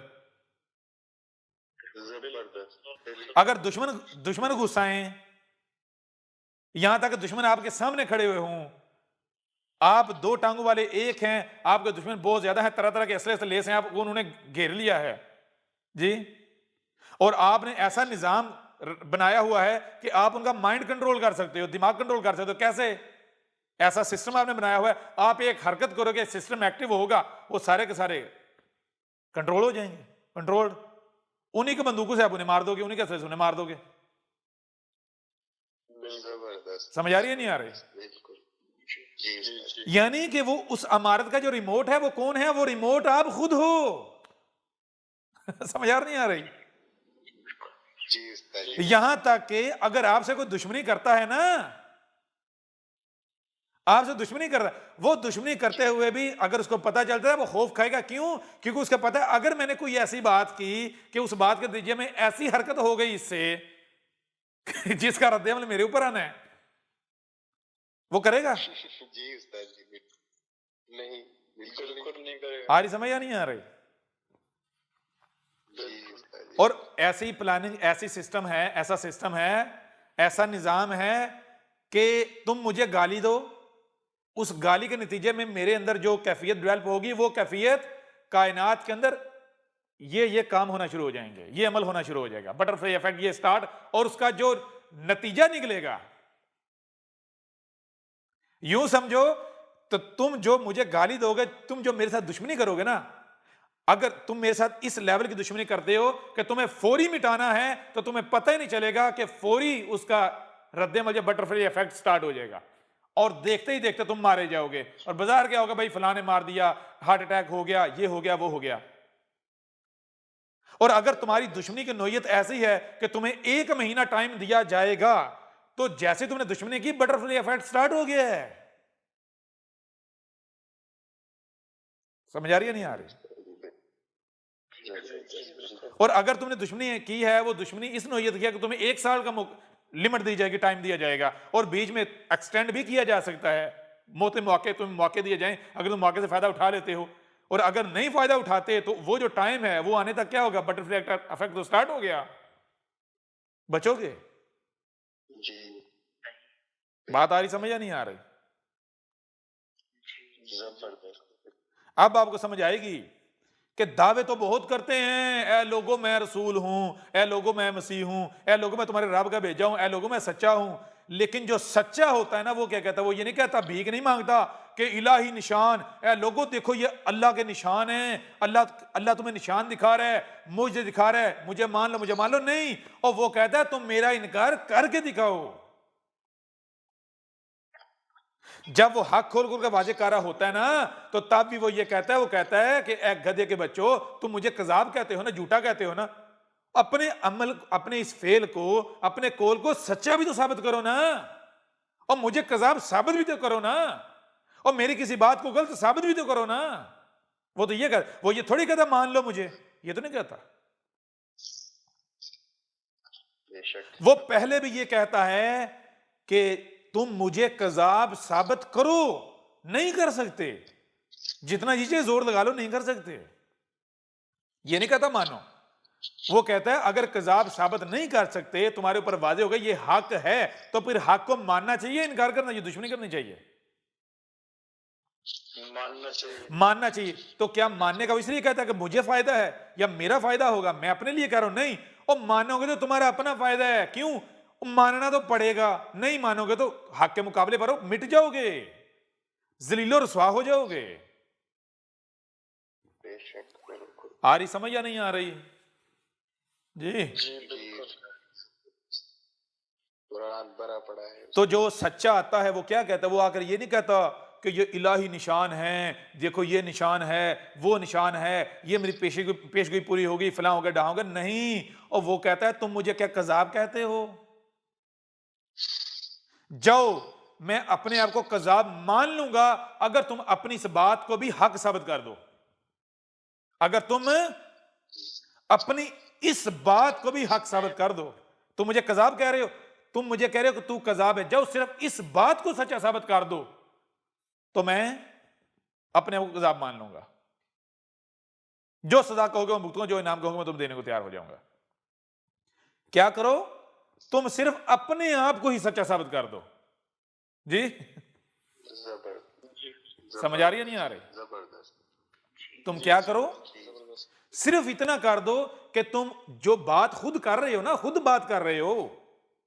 देखें, मुझे ये बताएं, उसे ही सच्चा।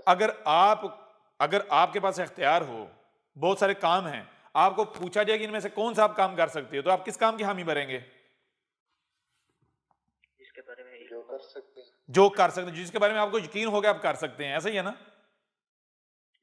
जी उस्ताद जी। अब अगर आपको कहा जाए कि भाई आप कौन सा काम कर सकते हो, और आप वो काम कौन सा लेते हो? चींटी जितना काम लेते हो, छोटा सा,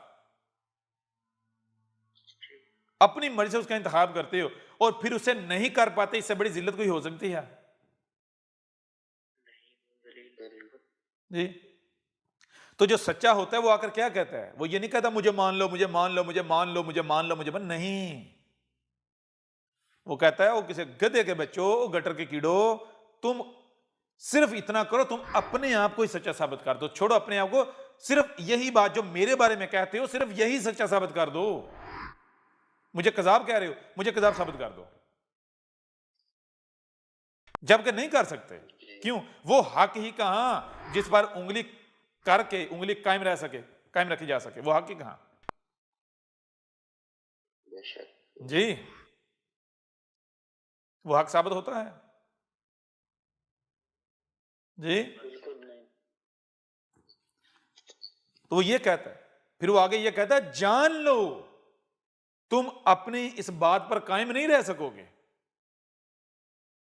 यानी जाहिर सी बात है, जिसको आप हक साबित ही नहीं कर रहे अपनी बात को, अब हक आ जाता है तो हक के मुकाबले पर बातिल ठहर सकता है। यानी खुद ही बता दो, खुद ही बता दो कि अगर हक आ जाए तो बातिल ठहर सकता है, रोशनी आ जाए तो अंधेरा रह सकता है, ठहर सकता है जी। सवाल ही नहीं पैदा बिल्कुल।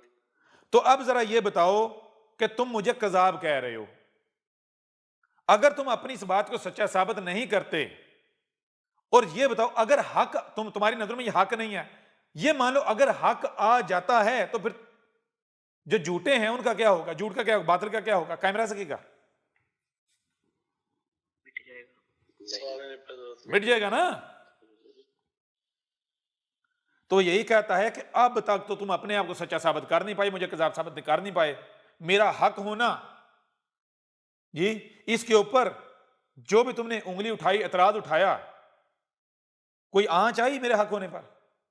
कोई फर्क पड़ा? कोई फर्क पैदा कर सके, कोई असर मुरतब कर सके? नहीं ना। तो फिर जान लो मैं हक ही नहीं हूंगा अगर तुम अपने मौकफ, अपनी बात पर डटे रह गए। अब तुमने डट के दिखाना है, अब तुम लोगों ने डट के दिखाना है।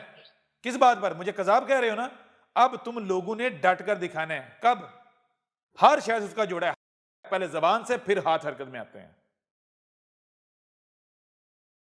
जब तक मैं जबान से कह रहा हूं तब तक तुम कुफर कर सकते हो, दुश्मनी कर सकते हो,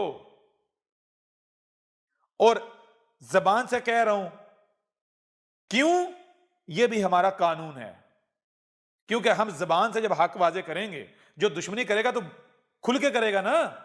कमजोर सूरत में हक वाजे करेंगे तो दुश्मनी करेगा तो बगैर किसी दबाव, किसी खौफ, डर के करेगा ना, खुल के करेगा ना। तो जब वो दुश्मनी करेगा, उसकी दुश्मनी करना क्या है? अपने खिलाफ फतवा देना है। कौन सा? Butterfly effect. स्टार्ट। आ रही समझ या नहीं आ रही भाई? बटरफ्लाई इफेक्ट स्टार्ट जी।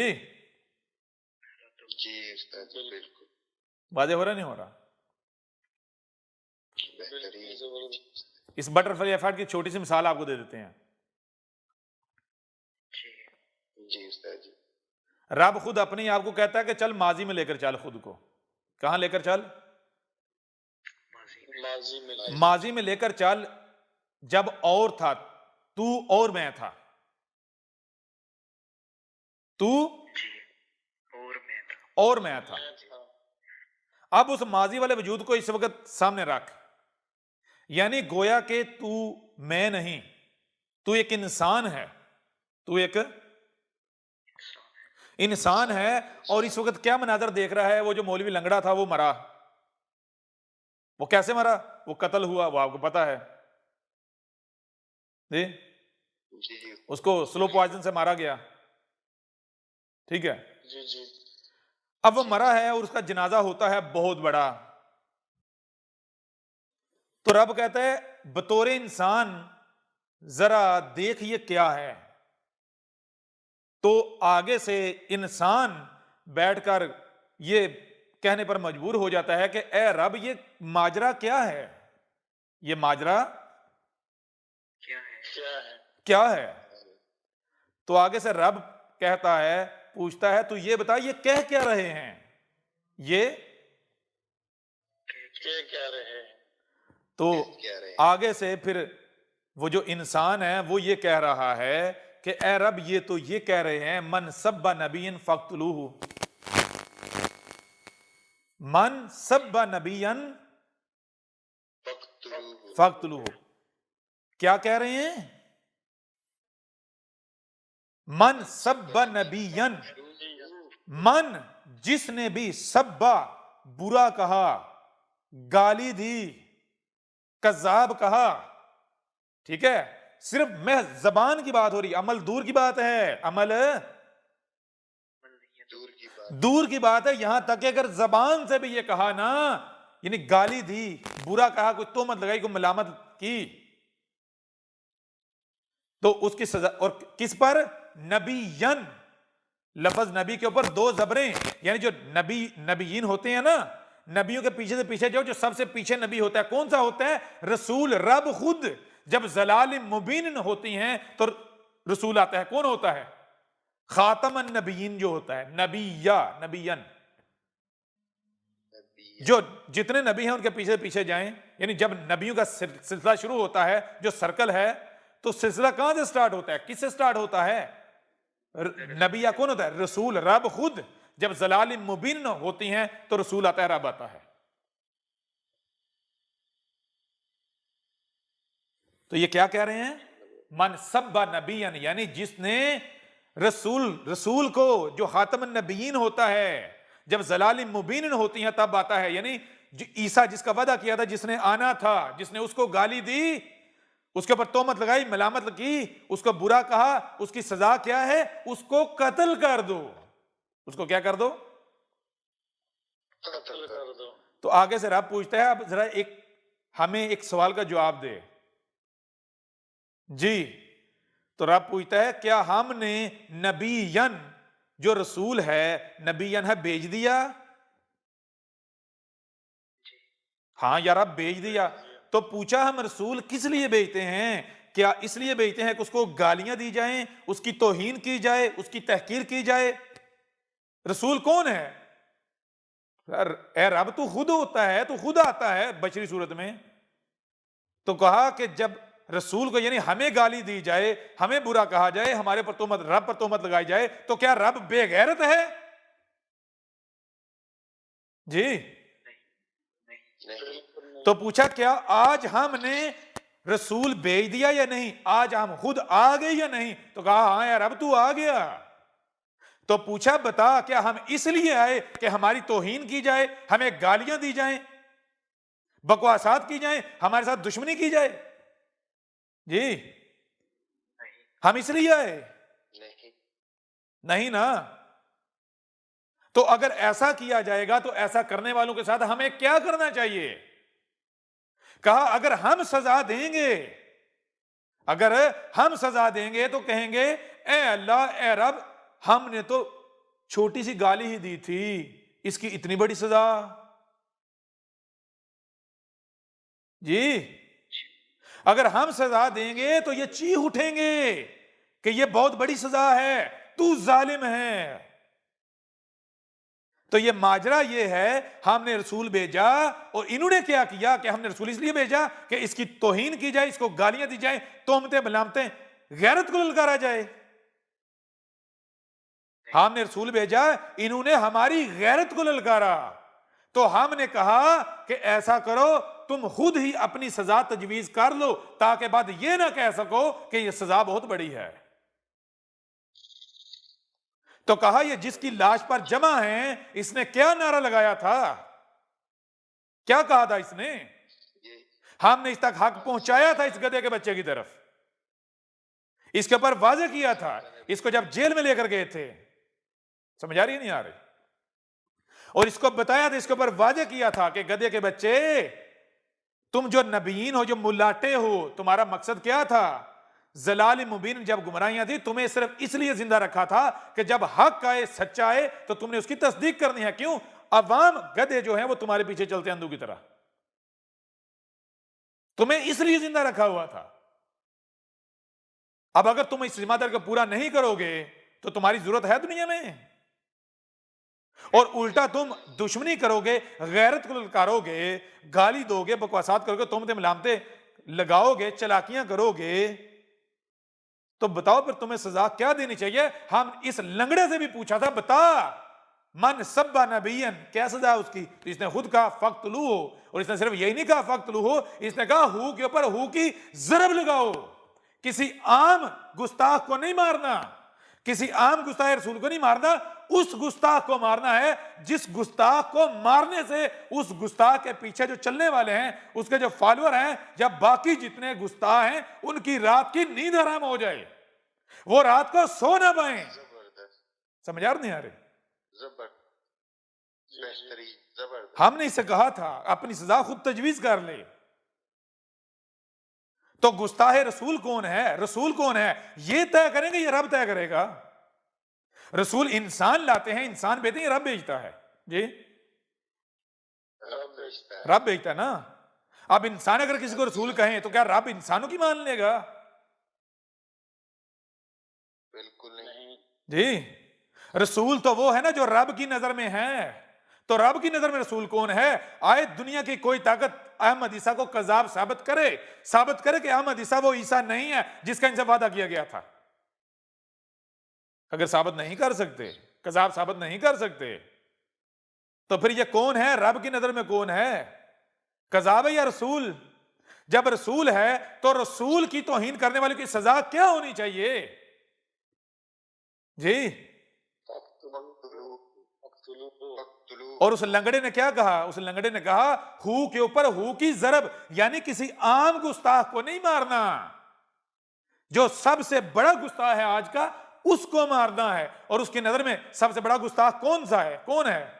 वो खुद कहता है कि जो खत्म नबूवत पर डाका मारे, जो आकर रसूल होने का दावा करे, उससे बड़ा कोई कजाब, कोई फितना है ही नहीं, कोई बड़ा गुस्ताख है ही नहीं जी। समझ आ रही है नहीं आ रही? तो वो कौन है बताएं जरा। अब पूछा ए रब, जाहिर में तो उसका इशारा फ्रांस के सदर की तरफ था, तो रब ने कहा कि अब हमने हालात ऐसे नहीं बनाए, उसके सामने कोई ऐसा लाना नहीं था जिसको देखकर वो जाहिर को देखते हुए अपने ऊपर फतवा जारी करे। ऐसे हालात नहीं बनाने थे जी। वो फिर ये कहता हु के ऊपर हु की जरब लगाओ? नहीं कहता। तो ये हालात भी तो बनाने थे ना। तो जब पूछा ये माजरा क्या है, तो कहा ये माजरा ये है हमने रसूल भेजा, इसलिए नहीं भेजा, हम रसूल इसलिए नहीं भेजते कि उसका कुफ्र कज़ब किया जाए, उसकी तौहीन की जाए, गुस्ताखियां की जाए, उसके साथ दुश्मनी की जाए। ठीक है ना? हम जब रसूल भेजते हैं तो उसका कुफ्र कज़ब करने वालों को निशाने इबरत बनाते हैं। ठीक है? बेशक।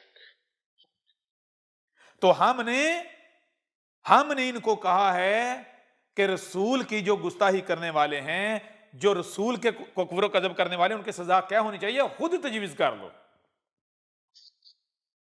ठीक है? ताकि बाद में ये ना कहना कि हाय ये हमारे साथ क्या हो गया। हो रहा? वाज़ेह नहीं हो रहा? तो ये जो कह रहे हैं ना मन सब्बा नबिय्यन फक्तलूहु, तो कहा अब ये तो होगा, ये तो होगा। समझ आ रही है नहीं आ रही? जबरदस्त जी उस्ताद जी। तो ये क्या है? इन्होंने बटन दबा दिया, बटरफ्लाई इफेक्ट स्टार्ट हो गया। हुआ या नहीं हुआ? शुरुआत हुआ जी उस्ताद। 295 कानून बना, किसके लिए बना था? कुरान में आयत से 14 से ये कबल बता दिया गया था ये तो ईसा के लिए बनेगा जी। जैसे ईसा इब्ने मरियम को उस वक्त उन्होंने अपनी तरफ से कत्ल कर दिया था, क्या किया था? सलीब पर चढ़ा दिया था। बिल्कुल ऐन इसी तरह इन्होंने कानून बनाया। कब कानून बनाया? उस वक्त बनाया जब रसूल बन रहा था। जिस साल रसूल, जो पैदाइश का साल है, बनने का, ये बशरी वजूद बनने का साल है, उस साल 295 बना और जिसने बनाया वो निशानी इबरत बना दिया गया। बिल्कुल जी उस्ताद जी, बिल्कुल जहाज में उड़ा दिया गया जी। समझ आ रही है नहीं आ रही? जी उस्ताद जी बिल्कुल। तब से अब तक बचा तो नहीं। अब जाहिर देखो कुछ और नजर आएगा। बाइबल उठाकर देखो, इनकी रवायात उठाकर देखो, कहा कि ईसा कब आएगा? जब जान लो, जब रसूल आता है तब तब क्या होता है? एक दुमदार सितारा है जो कई महीने तक नजर आता है, वो आता है। ठीक है? जी उस्ताद जी। जब वो सितारा आता है तो वो ये खबर देता है कि जमीन पर कुछ बहुत बड़ा होने वाला है। ठीक है?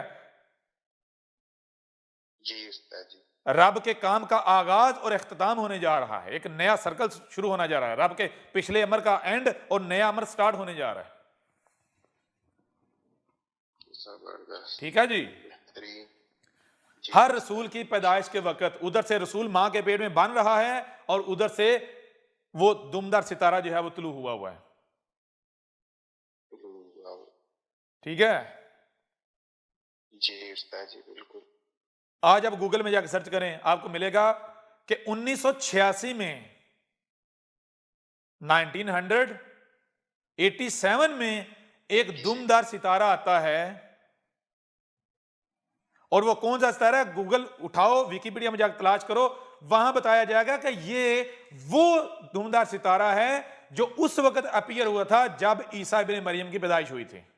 ईसा इब्न मरियम जब मां के पेट में बन रहा था उस वक्त ये नजर आ रहा था।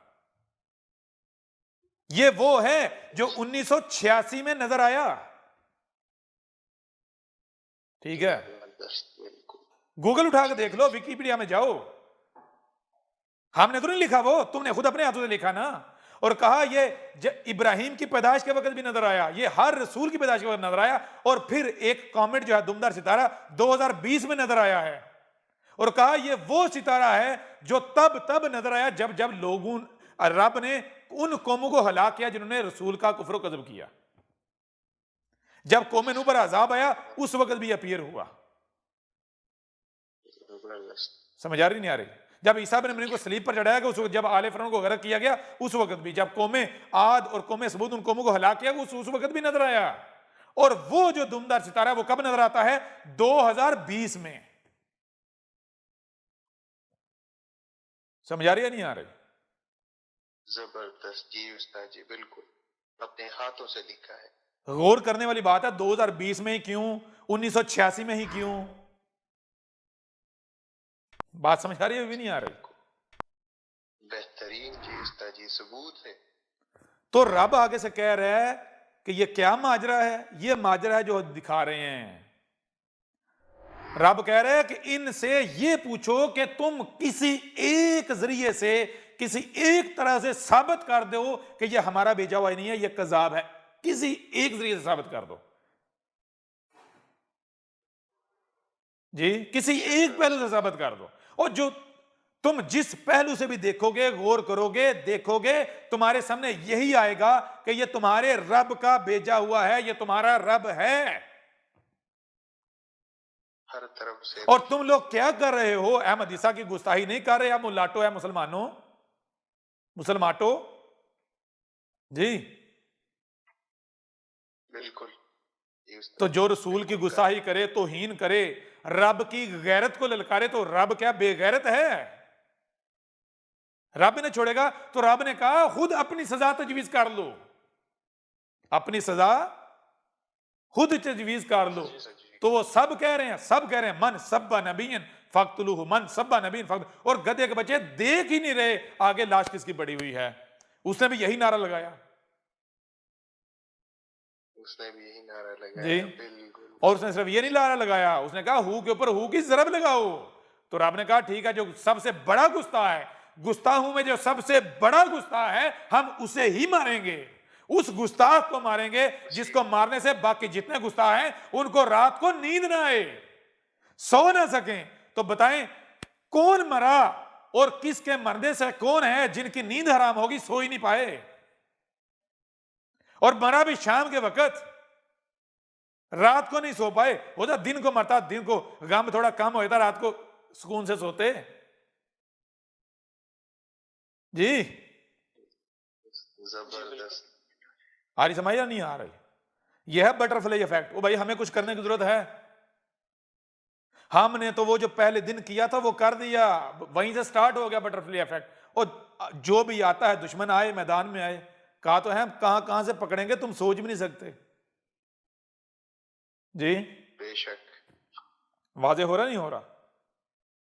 बेहतरीन जी उस्ताद जी। अब समझ आया, समझ आई कि वो कौन सा हथियार होता है जिसकी बुनियाद पर एक फर्द वाहद उठता है और दुनिया को पलट के रख देता है, बदल के रख देता है, तारीख का दायरा तब्दील कर देता है, तारीख नए सिरे से शुरू कर देता है जी। उस्ताद जी बिल्कुल, अपनी आंखों से देख रहे हैं जी उस्ताद जी। फिर दुनिया में जो कौमें जमीन में इक्तदार हासिल करती हैं। कैसे करती हैं? जमीन में देखें, जमीन में दो तरह के लोगों को इक्तदार मिलता है। जमीन में जी सर, दो दो तरह तरह के लोगों को इख्तियार। एक वो जो रब के लाए हुए होते हैं, रब के बंदे। दूसरे वो जो इंसान होते हैं, रब के लाए हुए नहीं। जी बेशक, रब के लाए हुए को इक्तदार कैसे मिलता है? वही फर्दे वाहद आता है, उसके जरिए से इक्तदार मिलता है। बेशक, और इंसान कैसे इक्तदार हासिल करते हैं? इंसान पहले लड़ते हैं, ताकत से एक दूसरे के साथ लड़ के इक्तदार हासिल करते हैं, लेकिन आहिस्ता आहिस्ता एक वक्त आता है कि उनको ये रियलाइज होता है कि जिस कौम के पास इल्म ज्यादा है ना, वो उस इल्म के जरिए अपने दुश्मन को जेर कर सकती है। उस इल्म के जरिए वो अपने दुश्मन के साथ चालाकियां कर सकती है, हथियार बना सकती है, उन हथियारों का इस्तेमाल कर सकती है और कामयाब से इक़्तिदार हासिल कर सकती है। जी उस्ताद जी, तो इस तरह करते करते करते एक वक्त आता है कि जब इंसान इल्म में, वही जब इल्म के पीछे पड़ेंगे तो इत्तका तो कानून है। जब आप बीज बोएंगे, बीज फटेगा, तो फिर तो दिन ब दिन दरख्त बनता चला जाएगा। ये तो कानून है। इस कायनात में तसलसल है, रुकावट है ही नहीं, ठहराव है ही नहीं, कुछ भी साकत नहीं है, ना आप कुछ साकत रख सकते हैं। समझ आ रही नहीं आ रही? तो जब इल्म के पीछे पड़ते हैं, इल्म की बुनियाद पर दुश्मनों को जेर करना शुरू करते हैं, तो अब दुनिया में इल्म की दौड़ शुरू हो जाती है। क्यों? इसलिए नहीं कि लोग इल्म के तलबगार होते हैं, बल्कि दुनिया के हसूल के लिए इल्म की दौड़ शुरू हो जाती है, ताकि हम इल्म हासिल करके उस इल्म से दुनिया हासिल करें। यूं क्या होता है कि दुनिया में कोई कौम जब इल्म के पीछे पड़ती है, वो उस इल्म का इस्तेमाल करते हुए इक़्तिदार हासिल करती है, ताकत हासिल करती है, कुव्वत हासिल करती है, तो दूसरी कौमें क्या करती हैं? नकल करती हैं, क्योंकि इंसान के अंदर ये चीज पाई जाती है, बंदर की तरह नकल करता है। जी उस्ताद जी, फिर बाकी कौमें देखती हैं कि भाई ये कैसे ताकतवर बन रहे हैं, ये कैसे इक़्तिदार हासिल कर रहे हैं, कैसे आगे बढ़ रहे हैं। फिर बाकी कौमें भी नकल करना शुरू हो जाती हैं। यूं ये कौमें जो हैं एक दूसरे का मुकाबला करना शुरू हो जाती है, मुकाबले पर। अब ये सारा मरहला, सारा सिस्टम स्टार्ट कहां से होता है? एक तरीका आपको बता दिया, वो जो अभी बताया है कि इस तरह इर्तिका होता है आहिस्ता आहिस्ता।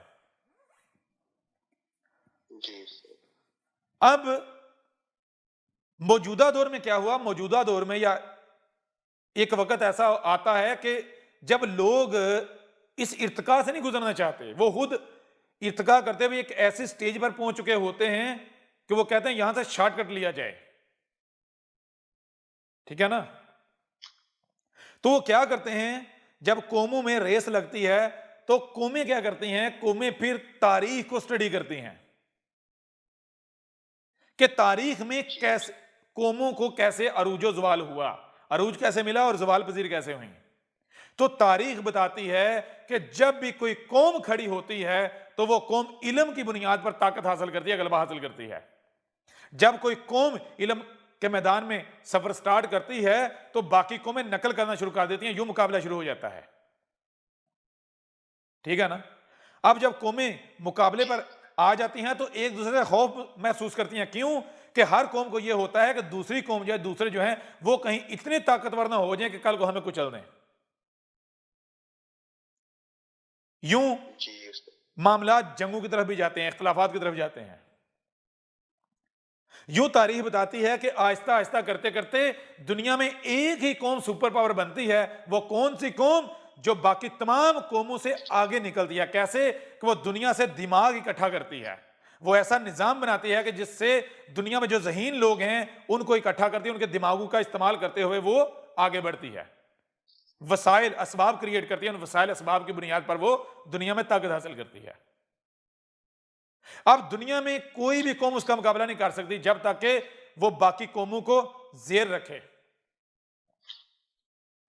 अब जब जब दुनिया में यह वक्त आया तो वो जो दुनिया की सुपर पावर होती है, वो जब भी जवाल पजीर हुई है, दुनिया में जब भी कोई कौम या एक से ज्यादा कौमें अगर उन्हें इत्तेहाद भी किया, दुनिया पर गालिब आई, तो वो जब ज़वाल पजीर हुई तो उसके ज़वाल का सबब दुनिया की कोई कौम नहीं बनी, एक फर्द बना। एक फर्द आया जिसने जो फिरौन के तहत का एंड होने का सबब बना। जी जी जबरदस्त, बिल्कुल उस्ताद जी। तारीख उठा के देख लें, यानी तारीख में जब जब भी दुनिया की कोई एक कौम या एक से ज्यादा अक़वाम दुनिया के सुपर पावर की हैसियत से रूल कर रही थी, दुनिया कंट्रोल कर रही थी, उनकी मनमानी उनकी मर्जियां चल रही थी, तो उनको दुनिया की कोई कौम टक्कर नहीं दे सकी, ज़वाल पजीर नहीं कर सकी। वो जब भी ज़वाल पजीर हुई तो एक शख्स उठा, एक फर्द उठा। बेशक समझ आ रही है नहीं आ रही? एक ही फर्द जी, एक फर्द। और ये जब तारीख में पढ़ते हैं तो अब इनको क्या, वही इनको नहीं ना पता उसके पास होता क्या है, वो बटरफ्लाई इफेक्ट। मुझे ये बताएं, वो इल्म किसी को दिया जा सकता है? नहीं नहीं। अब ये कैसे, ये यही समझते हैं कि हाँ इसमें कोई, वो ज़हीन होता है, उसके पास ऐसे फार्मूले होते हैं, ऐसा इल्म होता है कि उसका कोई मुकाबला नहीं कर सकता। तो उस इल्म की वजह से वो क्या करता है, जो उसके साथ लोग जुड़ते हैं, उस इल्म की वजह से वो दुनिया पर गालिब आ जाते हैं। वो अंदर ही अंदर ऐसी चालें चलता है कि बड़े से बड़ी जो हुकूमतें हैं वो भी उल्ट जाती हैं, उनको पता ही नहीं चलता कि ये किसकी गेम है। जबरदस्त, समझ आ रही है नहीं आ रही? बेहतरीन जी। बेहतरीन। अब वो तारीख में ये भी देखते हैं कि उस शख्स को खत्म करने की भी पूरी कोशिश की जाती है, आइडेंटिफाई करने की, लेकिन ना वो आइडेंटिफाई होता है और ना ही वो खत्म होता है। हालांकि जोर पूरा, जैसे फिरौन ने जोर नहीं लगाया था, फिरौन को पता था कि भाई जब जब भी कोई सुपर पावर ज़वाल एक फर्द वाहिद की वजह से, और उसको पता था कि अब वो शख्सियत कहां आएगी। मजहबी लिटरेचर, सारे लिटरेचर ये बताते थे कि वो बनी इसराइल में आएगा, इस कौम में आएगा। तो जैसे आज वैक्सीनेशन होती है बच्चों की इंडिया, पाकिस्तान और इस तरह के मुल्कों में जहां से, तो ऐसे ही फिरौन क्या करता था, उस कौम की वैक्सीनेशन करता था। उनकी जो मर्द जो थे ना, उनके नफ्सियाती कत्ल करता था उनकी वैक्सीनेशन करके उनको बंदर बना दिया जाता है, इनका दिमाग ग्रो ना करें, ये बंदर बने रहें, सोचने समझने की सलाहियतें खत्म हो जाएं, और जिससे खतरा महसूस होता था उसको कत्ल कर दिया जाता था। और जो औरतें हैं उनकी औरतों को ऊपर लाया जाता था, उनकी औरतों को माशरे में बाहर, घरों से बाहर निकाला गया, और औरत की इज्जत के नाम पर, औरत को मकाम दिलाने, माशरे में मकाम दिलाने के नाम पर, जिस वजह से मर्द जो है उनका कत्ल, यानी कि वो नीचे दबा दिए गए और औरतें ऊपर आ गई। यानी पूरी चालें चली गई कि इस कौम में अगर वो पैदा हो तो वो पहली चीज है वो उसका नफ्सियाती कत्ल हो जाए। अगर नफ्सियाती कत्ल से बचे तो वो ऊपर ही ना आ सके, किसी भी सूरत ऊपर ना आ सके। लेकिन क्या हुआ आपको पता है। ऐसे ही अब आपको पता चलेगा कि अमेरिका, वेस्ट यूरोप जो अफगानिस्तान में जाकर लड़ते रहे, इराक में जाकर लड़ते रहे, असल इनका मकसद क्या है। ये जिन लोगों को इन्होंने उठा के ये ग्वांतानामो में लेके जाते रहे, उनसे एक ही सवाल करते, क्या उसामा इमाम महदी है, क्या मुल्ला उमर इमाम महदी है, क्या बगदादी इमाम महदी? क्योंकि अब इनको पता चलता है भाई अगर अब आना है मसीह, यहूदी भी बारी ले चुके, ईसाई भी बारी ले चुके, अब बारी किन की है? अब बारी तो मुसलमानों की है, क्योंकि मुसलमानों के अंदर आने का वादा इनका लिटरेचर बताता है, मसीह आएगा, मसीह आएगा। जी उस्ताद जी बिल्कुल। वो आगे दुनिया वही करेगा जो हर बार तारीख में हुआ। तो इससे पहले कि वो आए, इनकी पूरी कैलकुलेशन उसी हिसाब से इन्होंने क्या किया, ये वैक्सीनेशन जो है स्टार्ट कर दी इंडिया पाकिस्तान इन खितों में, ताकि अगर पैदा हो चुका है तो उसका नफ्सियाती कत्ल कर दिया जाए। और फिर भी अगर नहीं, नफ्सियाती कत्ल नहीं होता तो फिर तालीमी निजाम ऐसा बनाया कि उस तालीमी निजाम की वजह से वो हमारे सामने आ जाए, अपीयर हो जाए। यानी वज़ारी बात है, ज़हीन बच्चा होगा अपने स्कूल में, ऊपर आएगा कॉलेज में, उसको स्कॉलरशिप के जरिए करता करता हम तक पहुंच जाएगा, हम उसे यूज करेंगे, अगर ना यूज खत्म कर देंगे। जी उस्ताद जी बिल्कुल। बिल्कुल। तो इस वक्त हर लम्हे इनको खतरा रहता है कि कहीं ये शख्सियत तो नहीं है, कहीं ये शख्सियत तो नहीं है, कहीं वो शख्सियत तो नहीं है। क्यों? क्योंकि ये देखते हैं कि इनमें कोई भी ऐसी शख्सियत अगर उठती है तो इनको शक होना शुरू हो जाता है, उसके पीछे पड़ जाते हैं। जी उस्ताद जी बिल्कुल। अब जो असल है उसे ये आइडेंटिफाई नहीं कर पाते। क्यों नहीं कर पाते? तारीख खामोश हो जाती है। यहां पर आके तारीख इनको एक और तरफ ले जाती है। क्या ले जाती है? वो इस तरफ ले जाती है कि जब वो आता है अकेला कुछ नहीं कर पाता, वो पहले एक टीम तश्कील देता है, ग्रो। जब वो ग्रो बनता है ना उसका, तो फिर वो कामयाब होता है। जी उस्ताद। अब ये देखते हैं कि वो कौन सा शख्स है जो अपना गिरोह बना रहा है।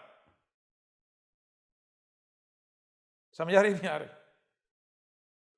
जी उस्ताद जी बिल्कुल। इस वजह से ये उन लोगों के पीछे पड़ जाते हैं, और ये भी सारी रब की मनसूबाबंदी। वाज़ेह हो रहा नहीं हो रहा? यानी आप तारीख भी पढ़ेंगे तो तारीख भी आपको ये बताएगी कि दुनिया में जब जब सुपर पावरें जो है वो जवाल का सबब, उनको जवाल आया, तो उनके जवाल का सबब क्या था? एक फर्द वाहिद। एक फर्द। अब इनको, अब जाहिर बात है, इनको क्या पता उसके पास क्या होता है? वो भाई बटरफ्लाई इफेक्ट लेके बैठा हुआ है, जिसके पास बटरफ्लाई इफेक्ट ये कानून है, जिससे भाई ये हथियार है, आप उसका कुछ बिगाड़ सकते हो? नहीं। जी बताएं ना। और भाई वो जो भी बात कर रहा है, जो भी बात कर रहा है, जब बात कर रहा है वो ऐसे कर रहा है। नहीं। समझ आ रही है भी नहीं आ रही? जबरदस्त। जी ये वजह है रसूलों के काम, जो सच्चे हैं उनके कामयाब होने की। वो आकर ये नहीं कहते हैं लोग मुझे मान लो, नहीं, वो कहते हैं ना, जो जो इनकार करते हो अपने इनकार पर डट के दिखाना है। क्यों? क्योंकि मैं तुम्हारा रब तुमसे कलाम कर रहा हूं। अगर आप कोई आकर ये कहे ना कि मैं अलग हूं और रब अलग है, तो सबसे पहले ये कि वो असमद ही तस्लीम नहीं कर रहा, वो कह रहा है शरीक मौजूद है, वो शिर्क का कायल है। वो कह रहा है रब फकीर है, मेरा मोहताज है, रब अलगनी नहीं है। तो रब अलगनी का मतलब कि अपना काम खुद करता है। तो अगर रब अलग है, जो रसूल का दावेदार है वो अलग है, तो इस समय रब तो इसका मोहताज हो गया, इसके बगैर तो रब काम ही बना कर सकता था। जी उस्ताद जी बिल्कुल। जी जी उस्ताद जी बिल्कुल। बताएं ना। बात यूं कि वहाँ एक नुक्ते पे आ जाती है। हाँ, बात एक नुक्ते विच गल मुकदी है। जी उस्ताद जी बिल्कुल। फड़ नुक्ता छोड़ हिसाबां नूं। जी जी बिल्कुल। जी जी बंद कर कुफर दियां बाबां नूं। आ रही समझ या नहीं आ रही? जी उस्ताद जी सही। मजा आ गया उस्ताद जी। जी दिल गार्डन गार्डन हो गया उस्ताद जी। अब समझ आई कैसे कामयाब होते हैं सच्चे? जी जी बिल्कुल। जी उस्ताद। शीशे की तरह, आईने की तरह साफ। आप खुद बताएं, जितने मुल्लाटे अहमद ईसा के आने के बाद मरे हैं और मर रहे हैं, दिन ब दिन फड़क रहे हैं, जी उस्ताद। कभी इतने मरे थे? नहीं उस्ताद जी, जिंदा हो रहे थे। जिन जिन जी हम मरने पे लगे हुए एक दूसरे से आगे बारी ले रहे हैं पहले पहले। हाँ, मरने के लिए एक दूसरे से आगे निकल रहे हैं, बड़ा रेस लगाई हुई, तू पहले ना जाना, मैंने जाना है। घोड़ा तेज भाग रहा है। जी जी उस्ताद जी, जितना बड़ा मोड़ी उसका घोड़ा तेज भाग रहा है जी खाई जी की तरफ। और कुछ गटर के कीड़े हैं, जी जी उस्ताद जी। वो कहते हैं मिर्जा के निशान है।